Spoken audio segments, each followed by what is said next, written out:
Oke, halo teman-teman trader investor, selamat datang di cuan saham di Asa Teknikal dan Teknologi Harian.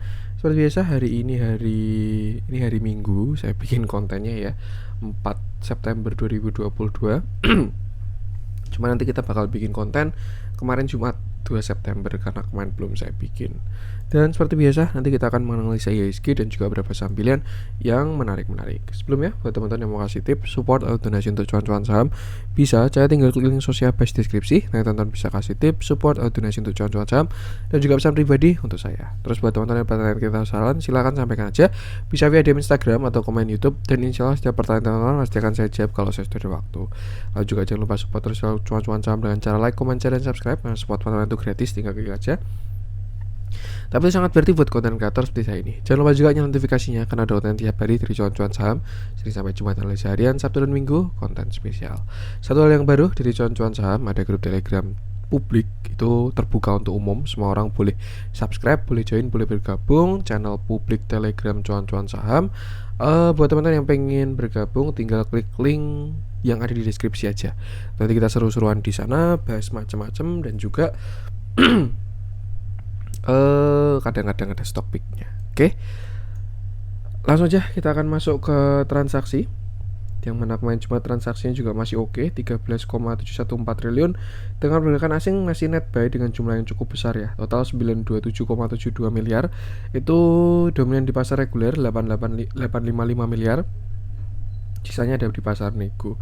Kalau kita lihat juga bursa Indo kemarin cukup strong ya, hijau sendiri kalau dibandingkan yang lain, entah regional atau AS sorry US, itu semuanya pada koreksi, sedangkan Indo masih so far so good, bodinya masih hijau juga.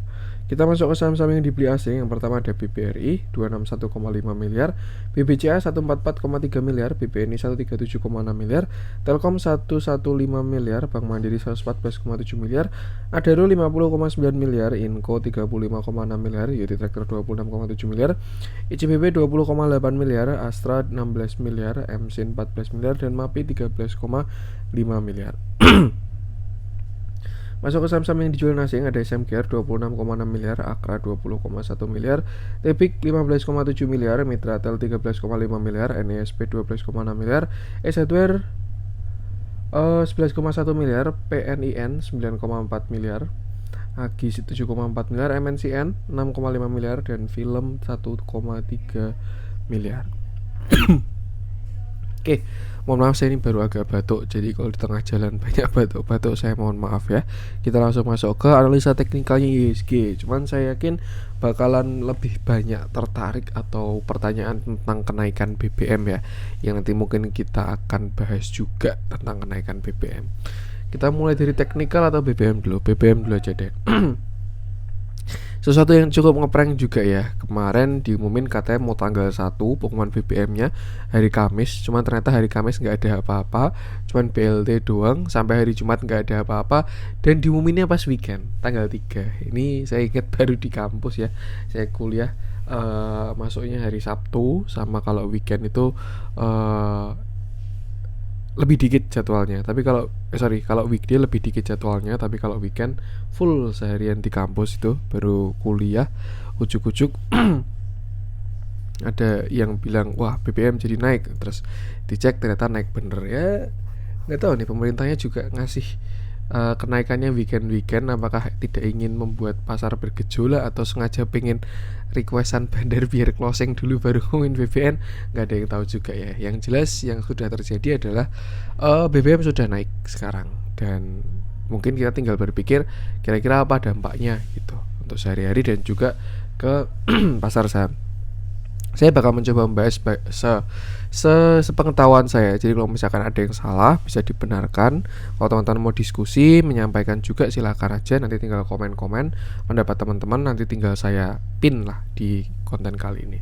Cuma yang pertama jelas kalau kita lihat BBM itu naik, dan kalau menurut saya sebenarnya ini pertama kalau lihat dari ya dari setiap kebijakan pasti ada pro dan kontra. Cuman kalau menurut saya pribadi kenaikan BBM ini perlu dibutuhkan. Kenapa? Karena kalau teman-teman lihat ya di mana kita cuan di Medco, di yang lain-lain, harga minyak dunia itu memang sudah menggila. Kalau teman-teman lihat chartnya ya, harga minyak dunia tuh naiknya udah tinggi banget. Kebetulan saya nggak tahu kodenya apa. Cuman memang harga barangnya itu sudah naik tinggi banget lah. Terus kenapa kok selama ini BBM Indonesia nggak naik-naik mas 7.600 terus? Yaitu karena disubsidi sama pemerintah. Jadi pemerintah melakukan subsidi biar BBM-nya nggak naik. Cuman ya yang namanya duit pasti ada batasnya ya. Dan kalau terus-terusan disubsidi ya bakal semakin bengkak karena minyaknya naik terus. Dan wacananya subsidi akan dikurangi untuk yang subsidi BBM. Maka dari itu BBM dinaikkan. Dari yang misalkan BBM subsidi 7.600 sekian sekarang naik jadi Rp10.000. Ya jelas kalau kita ngomongin besar ya kayak tadi tentang subsidi Indonesia dan lain sebagainya, itu sebenarnya hal yang bagus ketika mengurangi subsidi ya, karena uang tuh bisa dialokasikan ke produktif lah. Uang APBN atau model APBN tuh bisa ditaruh ke tempat produktif lain. Ibaratkan gini, kita misalkan sehari-hari ya kita dapat gaji gitu. Kalau misalkan kita pakai buat bisnis, pasti uang itu kan tumbuh kan, digunakan buat bisnis ya. Cuman kalau misalkan digunakan untuk alokasi yang tidak produktif, misalkan untuk yang konsumtif, bayar apalah kira-kira kebutuhan yang konsumtif, ya dia bakal habis aja gitu. Dan kalau menurut saya sih ini pendapat pribadi ya. Kalau teman-teman ada pendapat lain juga silahkan. Memang subsidi itu membantu rakyat ya, apalagi untuk kelas-kelas tertentu yang masih membutuhkan subsidi. Cuman kalau menurut saya sih tidak produktif kalau menurut saya pribadi ya. Kenapa? Karena negara kita ini kan juga masih negara berkembang, dan untuk maju itu butuh proses yang bahasanya menyakitkan gitu. Ibarat maaf ya, kalau misalkan kita mau kaya dari nggak punya uang, yang kita lakukan apa? Pertama kan cari duit dulu. Cari duit apakah langsung foya-foya ya? Kalau langsung foya-foya nggak bakal jadi kaya. Ibaratkan duitnya langsung habis, dapat duit, habis dan seterusnya. Tapi kalau misalkan kita mau jadi wealthy atau misalkan jadi bisa financial freedom ya pertama yang dilakukan kan harus cari duit. Dan ketika dapat duit nggak bisa dihabisin gitu, harus dialokasikan, ditabung dan lain sebagainya. Nanti kalau udah tabung diinvestasikan atau untuk berbisnis biar uang itu bergerak gitu. Artinya ada saatnya kita harus menunda hal-hal yang konsumtif untuk bisa berkembang seperti itu. Cuman mungkin ini case-nya beda karena ya kalau keadaan sekarang minyaknya memang baru tinggi banget seperti itu. Dan sebenarnya ya kalau saya nggak pengen bahas politik banyak ya. Cuman kebetulan kan saya juga belajar ekonomi juga dan lain sebagainya. Tapi kalau saya lihat kebijakan pemerintah saat ini, yaitu kalau memang tujuan mereka gini, kalau kata mereka itu kan subsidi itu kan tidak tepat sasaran ya. Katanya minyak disubsidi yang menikmati malah orang kaya. Kalau misalkan orang miskin beli minyak ya beli bensin ya paling 20.000 full tank gitu. Tapi kalau orang kaya misalkan ngisi bensin, ini mungkin agak sensitif tapi ya semoga bisa dilihat konteksnya. Kita diskusi secara positif ya. Cuman kalau orang-orang kaya misalkan sekali isi bensin 1 juta ya, walaupun ada yang nggak beli subsidi tapi kan tidak bisa ya, kita tidak bisa generalisir juga. Pasti ada 1-2 yang mungkin bisa disebut oknum atau mungkin ya semuanya tertib ya bisa juga. Cuman intinya kalau problem dari pemerintah itu kan kalau saya simpulkan, yang pertama APBN buat subsidi itu udah bengkak. Yang kedua adalah subsidinya itu tidak tepat sasaran. Karena ya memang yang terjadi kayak gitu, Pertalite itu masih nggak ada masih bisa dibeli semua orang lah bahasanya. Tinggal kita mau beli Pertalite ya dapat Pertalite juga itu. Padahal itu kan sebenarnya kan ditujukan untuk orang yang kurang mampu untuk si Pertalite itu. Nah, makanya kemarin pemerintah mencoba melakukan pakai My Pertamina. Jujur saya pun juga merasakan ribet ya, walaupun saya belum pernah ngisi pakai My Pertamina. Karena kebetulan saya sehari-hari kalau pergi-pergi naik motor, naik mobil macet ya. Itu kan kemarin salah satu percobaan untuk menepat sasarankan subsidi. Jadi dibikin sebuah aplikasi yang intinya kalau ngisi pakai itu dulu biar ya subsidi dari minyak itu bisa tepat sasaran. Cuman ya jujur sih ribet juga. Dan kalau menurut saya, kalau saya lihat di lapangan ya implementasinya, apalagi Jogja kan juga salah satu yang 10 kota pertama tuh yang harus pakai My Pertamina. Kalau menurut saya masih kurang efektif untuk My Pertamina itu. Ya itu suatu yang wajar sih, orang malas ribet Dan satu hal juga ya, komunikasinya pemerintah itu kurang bagus. Kadang programnya itu bagus-bagus, tapi penyampaiannya itu kurang oke. Dan netizen kita itu kan kritis kan. Yang dilihat tuh kadang sisi negatifnya. Tuh, walaupun ya dari setiap kebijakan tuh pasti ada positif negatifnya. Cuman kalau misalkan kita mencoba melihat My Pertamina itu sebenarnya kebijakan yang bagus juga ya. Tujuannya biar ya yang disubsidi itu memang orang yang membutuhkan. Cuman mungkin mereka yang di atas sana sedang urgent, APBN-nya semakin bengkak dan lain sebagainya, dan akhirnya minyaknya dinaikin. Cuman kalau misalkan teman-teman ingat ya, kemarin sebelum minyak dinaikin pun juga ada subsidi untuk yang pendapatannya di bawah 3,5 juta kalau nggak salah. Itu mungkin bentuk bentuk pemerintah untuk menepat sasarankan subsidi biar yang disubsidi minyak dikurangi, nah dijadikan ke orang-orang yang bisa menerima. Itu juga sebenarnya kebijakan bagus kalau menurut saya, kalau memang tujuannya adalah menepat sasarankan subsidi. Itu artinya biar subsidinya itu tepat sasaran, bukan umum siapa yang pakai Pertalite, tapi siapa yang membutuhkan dapat subsidi, seperti itu. Nah, itu tadi sedikit intermezzo. Dan sekarang ya yang sudah terjadi, harga Pertalite dah naik. Kira-kira dampaknya apa sih buat kita semua ya? Sebelum kita masuk ke saham, yang jelas semuanya pasti bakal naik, semua literally semua. Makanya kenapa minyak itu atau BBM itu sensitif banget ya, karena mereka itu paling ibaratkan paling dasar lah. Hampir semua kegiatan, semua bisnis itu pasti ada bensinnya. Serius, mungkin teman-teman bisa nggak kerasa ya kalau misalkan agak misalkan contoh bisnis jasa gitu di kantoran, orang-orang perbankan, misalkan perbankan gitulah ya, mereka kan mungkin tidak terlalu depend terhadap minyak gitu. Cuman Indian ya ketika nanti ada mobilitas ya pasti bakal butuh energi juga. Makanya ketika energi itu naik sudah hampir pasti semua itu naik. Bahkan bukan hampir ya, sudah pasti semuanya pasti naik ya, karena itu berpengaruh. Salah satu aspek bisnis juga yaitu logistik, distribusi, itu kan krusial sama sama minyak transportasi ini. Jadi ya yang di luar dari saham dulu pasti semuanya bakalan naik. Kalau kemarin sudah kerasa pada naik, pasti harusnya lebih naik lagi. Kalau enggak ya sudah price in kemarin. Makanya kemarin kita merasakan deflasi kan, katanya ketika inflasi itu turun. Cuman ketika ini BBM dinaikkan ya, saya yakin harga-harga bakalan naik lagi. Harapannya sih kemarin sudah price in, tapi kalau belum ya pasti bakalan naik lagi. Seperti itu. Nah, itu kira-kira untuk di lapangan. Jadi artinya apa? Beban bisnis pun juga pasti bakal meningkat. Tinggal bisnis-bisnis yang punya, kalau Warren Buffett bilang tuh MOS ya, MOS atau MOAT, itu margin of safety, margin of apa itu MOAT-nya saya lupa. Ya intinya mereka yang unggul di pasar itu yang bisa survive. Kenapa? Kayak contoh gini deh. Misalkan kita contohin Indomie ya, yang mana kita tahu kemarin labanya anjlok karena gandum naik gitu.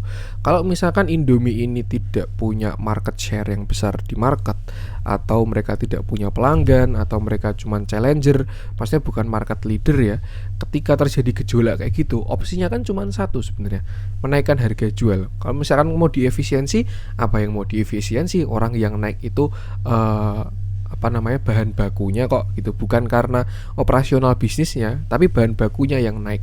Masa ya Indomie jadi setengah gitu, setengah porsi. Wah, saya aja kalau makan 2 bungkus dibikin setengah, makannya 4 bungkus nanti. Itu kan suatu yang nggak mungkin. Kalau misalkan terjadi pemborosan di operasional ya, misalkan terlalu banyak pekerja, atau misalkan logistiknya juga terlalu tinggi, ya itu kan mungkin bisa dikurangi. Tapi kalau udah bahan baku gini ya, saya rasa cuma bisa adaptasi, dan solusinya ya cuma satu, meningkatkan harga jual. Anggap misalkan Indomie sekarang udah 3,5 lah kalau misalkan di warung-warung ya mungkin mereka bisa aja naikin sampai 5.000 per bungkus tuh. Dan bayangkan kalau Indomie ini dia bukan market leader, yang terjadi apa? Orang-orang bakal lari ke produk substitusi, dan itu sudah terjadi di rokok ya. Kenapa WIM itu harganya penjualannya naik tinggi, sedangkan Sampurna dan Gudang Garam turun? Karena kalau menurut saya mereka bukan produk yang krusialnya tinggi, atau orang kalau nggak ngerokok nggak mati, ya itu malah kebalikannya. Makanya ketika harganya mereka pada naik, untuk orang-orang yang tidak mampu pindah ke produk substitusinya, yaitu kayak ke WIM gitu yang harganya lebih murah. Nah Kan udah kelihatan tuh akhirnya pada berkurang ya market share-nya dari HM Sampurna atau misalkan Gudang Garam dan lain sebagainya. Cuma untuk produk-produk kayak Indomie yang dia ibaratkan kalau kita bilang mungkin produk primer ya, kebutuhan primer untuk makan gitu. Ya, kalau Indomie ini tidak punya market share yang bagus atau misalkan dia tidak punya, ini sebenarnya hubungannya sama marketing sih. Dia tidak punya apa ya, positioning yang bagus dalam pasar, ya orang-orang bakalan pindah. Misalkan mereka menaikkan harganya, contoh misalkan Indomie 3,5 jadi 5.000 ya, terus orang-orang pada nggak mau beli, ya bisa lari ke mie sedap atau mie yang lain dan lain sebagainya. Cuman kalau misalkan Indomie itu udah punya positioning yang bagus, ya walaupun harganya naik ya tetap pasti bakal pada beli gitu, karena ya udah ada pelanggan, ketergantungan dan lain sebagainya. Kayak misalkan warung-warung burjo itu ya, kalau menurut saya mereka tetap bakal beli Indomie, karena kalau ganti dari Indomie ya bakal beda rasanya seperti itu. Jadi ya yang mungkin bisa disimpulkan adalah semua harga bakalan naik karena ya yang mendasar itu naik yaitu BBM. Dan itu bakal ada bisnis yang ya pasti semuanya terdampak sih, walaupun ada yang mungkin diuntungkan ya, tapi dia tetap bakal terdampak juga seperti itu. Nah, sekarang kita masuk ke makro dan juga ke saham yang ketiga. Yang jelas ketika BBM itu naik, pasti inflasi itu naik.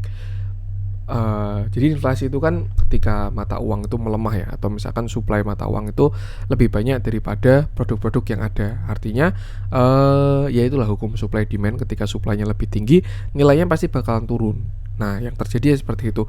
Dan itu nggak bisa dihindarkan ya, yang namanya inflasi itu. Kalau misalkan nggak ada inflasi ya malah tidak ada pertumbuhan ekonomi, karena kan tidak ada perputaran uang. Tapi inflasi ini adalah sedikit indikator dari pertumbuhan ekonomi, dan itu sebenarnya bagus. Cuman PR-nya adalah nggak boleh tinggi-tinggi. Nah, kalau misalkan nih kebetulan saya udah nyiapin data inflasi ya dari BI.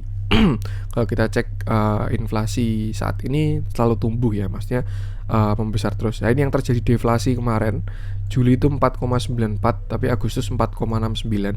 Artinya kan menurun. Nah, malah deflasi ya. Yang sebelumnya inflasi terus naik terus. Di tahun 2021, 2020, teman-teman bisa cek sendiri aja. Tinggal searching di Google data inflasi, saya klik yang BI, dan sebelumnya kalau kita lihat rata-rata inflasi itu di sekitar 1 ya. 1 sekian, 2 sekian, tapi cenderung di bawah 3. Ya, ini di atas 3 sih 2019. Nih ya, 3. Cuman satu hal yang cukup menarik kalau kita perhatikan ya, sebenarnya normal-normal aja 3 sekian atau 4 ini tuh. Cuman kemarin inflasinya kecil-kecil, saya rasa gara-gara 2020 kita pandemik juga. Jadi uang berputar juga berkurang ketika pandemik, orang cenderung defensif lah, duitnya pada disimpan, nggak dibuat dibelanjakan. Makanya ketika 2020 ini ya mulai kelihatan dari yang 3 jadi 27, 26, 29. Terus di tahun 2020 mulai 2, 1, 1, dan akhirnya mulai recover di tahun 2021. Ini mulai naik lagi nih setelah bottomnya di sini ya, 137 ini Maret 2021. Terus habis itu dia udah mulai naik lagi nih. Artinya memang kemarin kita habis survive dari pandemi. Dan sebenarnya kalau kita lihat data sampai 2017 tadi ya, itu inflasi masih normal di sekitar 3-4% sampai 5% ini. Cuman ya memang karena kita dari kecil, maksudnya dari 1% menuju 4%, jadi kan yang kelihatan besar itu kan growth-nya dari inflasi. Dan ya ini nggak mungkin terhindarkan seperti itu. Nah terus apa sih mas dampak inflasi ke pasar modal?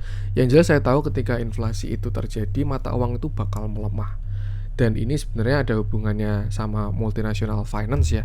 Ketika kita berinvestasi atau berbisnis di luar negeri, nggak mau salah satu instrumen yang digunakan itu kan pakai forex, falas ya, valuta asing, atau pakai uang negara itu sendiri. Dan itu sebenarnya ada risknya juga.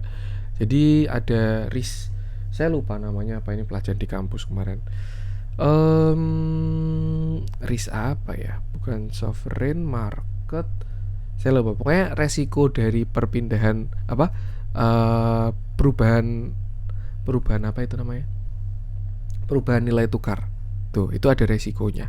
Ya mungkin kerasanya cuma 1%, 2% ya, tapi kalau uangnya puluhan triliun, ratusan triliun ya 1%, 2% tuh kerasa kayak gitu. Artinya apa? Misalkan contoh gini, saya manajer investasi Amerika gitu ya, saya pegang uang misalkan 1 triliun dolar. Nah saya masuk ke Indonesia pada saat itu harga rupiah itu masih di bentar, saya kok mah jadi bingung nyampainnya. Pokoknya gini, intinya ya, intinya ketika inflasi itu kan mata uangnya itu kan melemah, mata uang yang dipegang. Kalau misalkan yang inflasi itu rupiah ya artinya rupiahnya melemah itu kan. Nah, kalau misalkan tidak hedging atau tidak short ya kita bakal terkena pelemahannya gitu. Ibarat kan kita pegang rupiah dibandingkan dolar ya. Yang pertama misalkan 14.500 jadi 15.000. Artinya ya kita pegang uang itu nilainya jadi melemah seperti itu. Dan kalau misalkan mereka mau nge-swap ke dolar lagi, misalkan mau narik investasinya dari Indonesia kan dibalikin ke dolar ya, ya itu kan juga pasti bakal terdampak gitu. Yang awalnya tukeran falasnya sekian jadi sekian, artinya real returnnya itu berkurang gitu untuk yang dari luar negeri. Makanya ada potensi outflow juga sebenarnya. Cuman kalau kita lihat sebenarnya sudah inflow ya untuk si market saat ini. Kalau dibandingkan ketika turun di sini outflow terus, nah sekarang sudah mulai inflow. Artinya apa? Kalau kita ngikutin foreign flow ada potensi sudah price in sebenarnya. Cuman ya tetap kita lihat aja marketnya nanti, apakah dia bakal melanjutkan atau dia mau retrace dulu, yaitu semuanya terserah market. Cuman kalau kita lihat dari akhir-akhir ini yang inflow terus ya, saya melihat ada potensi market ini sudah price in dengan kenaikan BBM, dengan inflasi. Mereka sudah mempredik yang dilakukan pemerintah Indonesia bakalan seperti ini. Nah terus yang lain apa? Yang lain ketika inflasi ya sebenarnya hubungannya sama mata uang itu. Ketika inflasi mata uang melemah, itu juga hubungannya sama instrumen investasi juga di Indonesia. Real returnnya jelas bakalan turun. Kayak misalkan contoh deposito ya, 1 tahun anggap misalkan 3% gitu, inflasinya 4%. Ya ketika kita uang taruh 1 miliar, kita kan balik 30 juta gitu ya, ketika bunganya 3% 1 tahun. Oke lah, uangnya naik dari 1 miliar jadi 1 miliar 30 juta. By quantity duitnya naik, tapi by value sebenarnya turun karena dia kalah sama inflasi. Inflasinya lebih tinggi kan, artinya real returnnya minus 1,25%. Kalau tadi inflasinya 4,5 ya, 4,25, sedangkan returnnya 3%, artinya dari real returnnya itu minus 1,25%. Nah itu yang perlu diperhatikan juga. Artinya instrumennya tidak bisa mengalahkan tidak bisa mengalahkan inflasi. Padahal ya tujuannya investasi itu kan salah satunya untuk mengalahkan inflasi kayak gitu. Ya tadi mungkin beberapa ulasan tentang apa yang terjadi ketika BBM naik, inflasi dan lain sebagainya. Cuman in the end, kalau menurut saya market ini adalah leading indikator ya. Jadi dia memang bukan lagging, karena ketika kita investasi kita membeli masa depan. Jadi saya lihat sih sudah ada potensi price in. Kita kemarin 2 kali koreksi ke sini, itu ada potensi price in. Mungkin market sudah mempredik Indonesia bakal tidak kuat dengan APBN-nya, terus juga menaikkan subsidi, mengurangi subsidi dan lain sebagainya. Makanya udah dibikin koreksi, itu bisa juga.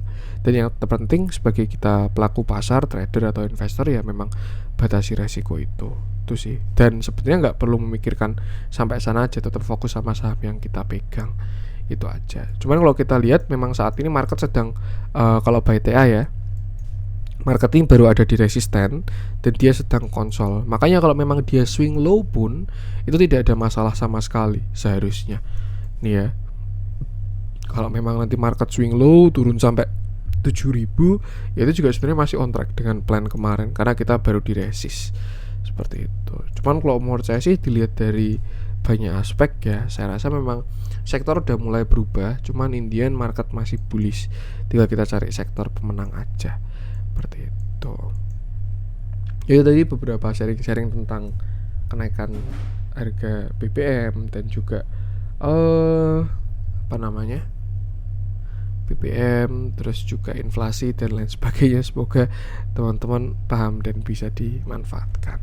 Nah, kalau untuk posisi sekarang TA sebenarnya masih sama, kita berada dalam sideways range 7.200 sampai 7.070 lah, dan kita pakai closingan. Kalau closing di atas itu bagus, kalau closing di bawah itu jelek. Dan kalau menurut saya sih Senin tetap jangan panic selling. Kalau memang nanti terjadi yang namanya panic selling ya, pagi-pagi dibanting merah gitu, saya rasa nggak perlu panic selling. Tetap lihat dulu aja, fokus sama plannya. Saham A, saham B, saham C itu fokus pada plannya. Kalau memang pagi-pagi kebanting ya dilihat dulu, karena Indian saham yang arahnya bull nanti bakal balik lagi. Kecuali kita trading di saham bearish, ya itu harus segera keluar sih. Dan gak ada rekomend saham bearish. Jadi ya tetap batasi resiko aja, gunakan patokan tadi. Langsung aja kita akan masuk ke ISG. Kita masuk ke yang dijualin asing dulu aja. Nah, ini Akra ini juga saya pengen bahas Akra ya, karena tadi kita bahas minyak-minyakan, mungkin bakalan banyak yang kegocek. Cuman kalau menurut saya sih sebenarnya kenaikan harga BBM di Indonesia sama di sama produsen minyaknya itu nggak ada hubungan sama sekali, karena ya produsen tuh menjual ke harga market, sedangkan naik turunnya harga minyak di Indonesia itu kan diatur sama pemerintah ya. Dan sebenarnya Pertamina itu tetap jual harga market. Jadi misalkan contoh harga minyak 17.000 gitu ya, Pertamina itu tetap jual 17.000, cuman sama pemerintah itu disubsidi. Kalau 7.000 ya berarti dapat 10.000 per liter, makanya yang dijual 7.000 per liter. Tapi sebenarnya Pertamina itu tetap jual di harga marketnya minyak seperti itu. Makanya jangan sampai kegocek juga ya, misalkan teman-teman wah minyak naik langsung HK misalkan produsen minyak gitu ya. Tetap harus lihat aja TA dan view-nya kayak gitu. Nah, kita bahas Akra yang kemarin sebenarnya saya juga ada view bagus. Saya kira dia mau jadi flag terus bakal menguat lagi, cuman ternyata bentuknya beda. Nah, itu perubahannya itu dimulai tanggal sini ya, 30 Agustus dia shooting star panjang, kelihatan sellernya kuat banget, dan setelah itu dia melemah sampai sekarang di 1050.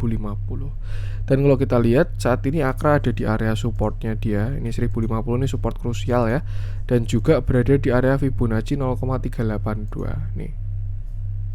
Nah, pas kan di Fibonacci 0,382 di 1140. Nah, ini yang perlu diperhatikan dari Akra. Kalau misalkan dia sampai jebol di 1140, lebih baik batasi resiko dulu aja. Karena kalau dia jebol ya ada potensi dia mulai downtrend ya pada time frame kecil ini. Dia membentuk sebuah lower high dan juga lower low. Nah, nanti jadi bentuknya kayak gini. Turun ke sini dulu, naik lagi, turun lagi sampai kena target. Dengan target ya di sekitar 1000-an seperti itu. Nah, kalau menurut saya sih kalau dilihat dari volume dan price actionnya ya, untuk sekarang Akra arahnya ke bawah dulu. Cuman ya konfirmasinya adalah di 1140. Selama dia nggak jebol harusnya masih tertahan. Ada harapan dia jadi bullish flag lagi. Tapi kalau dia jebol dari 1140 lebih baik batasi resiko dulu untuk si Akra seperti itu. Kalau kita lihat terakhir juga tidak ada divergen, jadi harusnya oke. Cuma dia untuk pergerakan kecil, perhatikan di 1140. Nah, kita lihat dalamnya distribusinya mulai lumayan ya. Setelah kemarin akumulasi ada yang besar, ada yang mulai merealisasikan profit. Dan apakah ini sudah price in dan memanfaatkan momentum kenaikan minyak untuk menjebak retail, nggak ada yang tahu. Yang jelas buy TA itu kalau misalkan Akra jebol 1140 lebih baik batasi resiko dulu. Itu untuk Akra.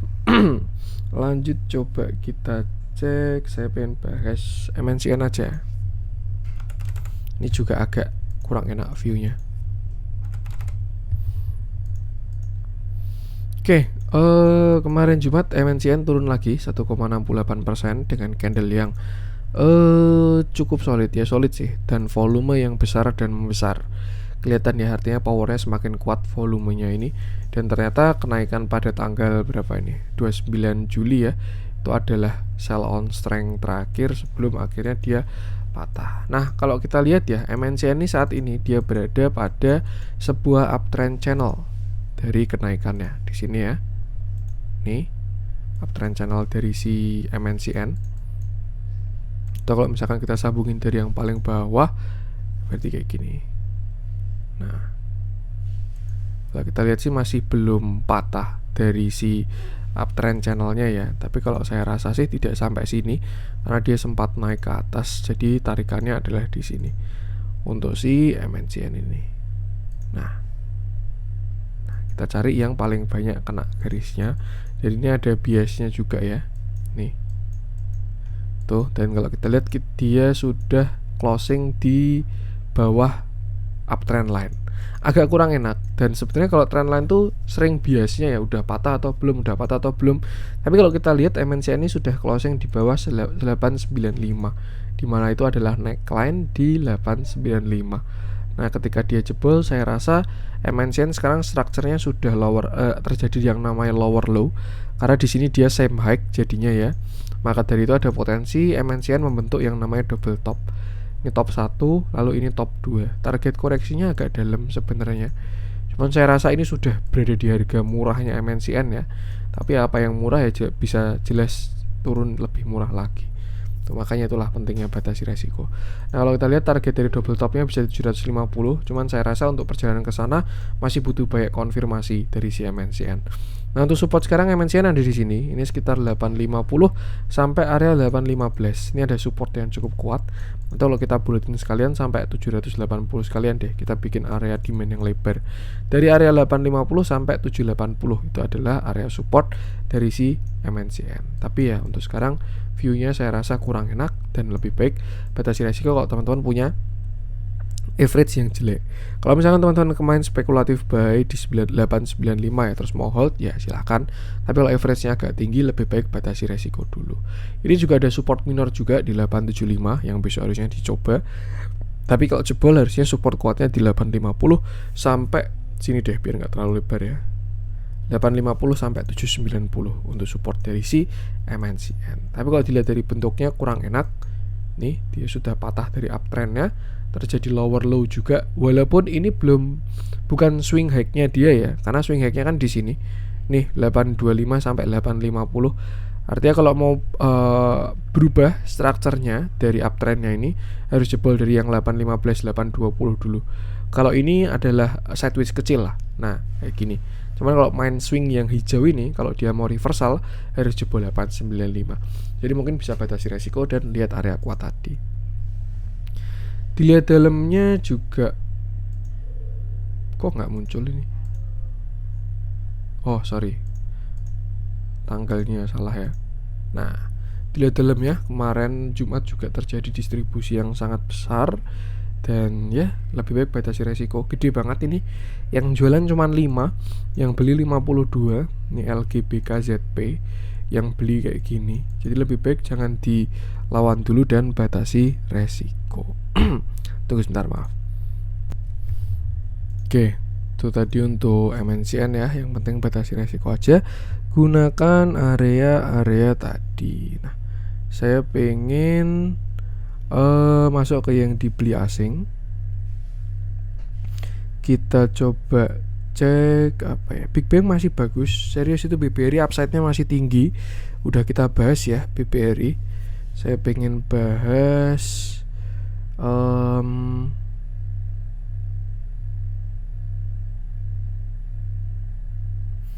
Inco aja deh, karena kemarin juga ada revisi ya. Ini mungkin juga nggak bisa lama-lama kontennya karena udah tadi bahas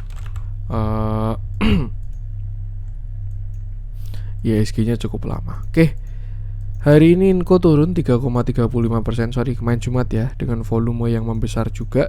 Dan saya rasa Inco sudah lower low, artinya rebound di sini adalah dead cat bounce. Ini ya, ketika dia rebound di 5.900 itu sudah lower low lagi, artinya dia sudah valid dead cat bounce. Nah, terakhir Inco ini koreksi dan dia membentuk sebuah downtrend channel ya. Di sini kejedot lalu akhirnya turun dan ini sekarang dia sedang melakukan yang namanya swing low seperti itu. Nah, kalau kita lihat terakhir ketika dia bottom di 4.700 ya, dia naik sampai 6.900, itu masih satu swing high dan sebenarnya masih belum ada higher low-nya. Kalau memang dia nanti mau merubah structure, mungkin lebih gampangnya kayak gini aja ya, kita pakai ini. Nah, Ini adalah downtrend channel dari si Inco. Cuman di tengah-tengah itu ada support dari si Inco di mana 4750 sampai high-nya di 7125, dan ini adalah beberapa support dari si Inco. Ada di 5800 yang sudah dia jebol. Nah, kayak lebih rapi tidak pakai lock. Nah, ini ya 5900 untuk Fibo 0,5 yang sudah dia jebol. Nextnya 5600 dan 5200. Kalau nggak salah Inco ini ada gapnya ya, cuman kalau di TradingView nggak kelihatan gapnya. Oh, nggak ada Inco, tidak ada gapnya ternyata. Di daily nggak ada gapnya, kalau di intraday ada itu.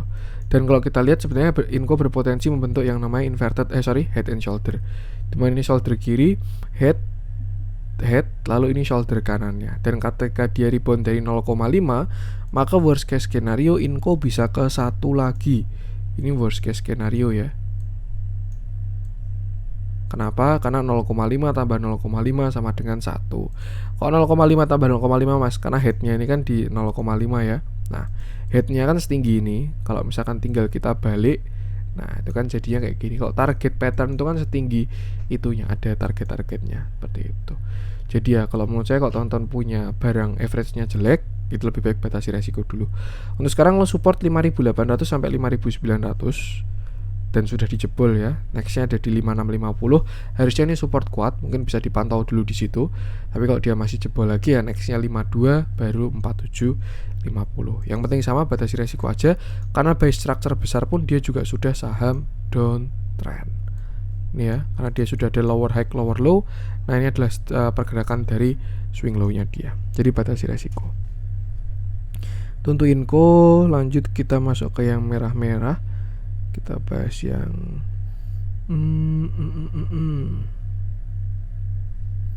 apa ya? Kurang ada yang pengen saya bahas di merah-merah. Pergerakannya masih sama. Kita masuk ke yang hijau-hijau aja. Saya bahas satu Doit ya, yang udah lama koreksi.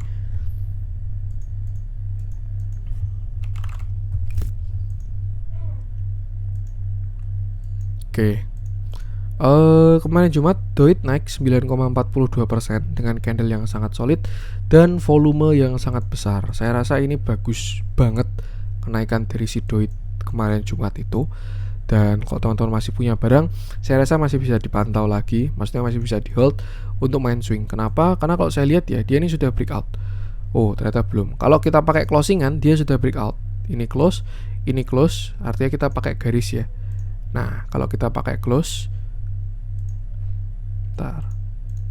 kalau kita pakai close, Doit ini sudah breakout. Loh, kok belum? Tadi gimana tuh? Oh ya, karena close-nya juga masih di bawah ya. Jadi belum breakout. Tapi kalau kita pakai candle, nah, ya mungkin disambungin sampai ke sini. Shadow ke shadow, masih belum breakout. Ya, ini agak bias sih kalau menurut saya, antara dia sudah breakout atau belum.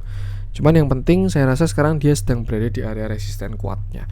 Kalau dilihat dari chart pattern sebenarnya bagus Doit ini, karena dia ada potensi inverted head and shoulder ataupun cup and handle, dan dia terlihat sudah breakout. Maka dari itu area 400 bisa menjadi support dari si Doit.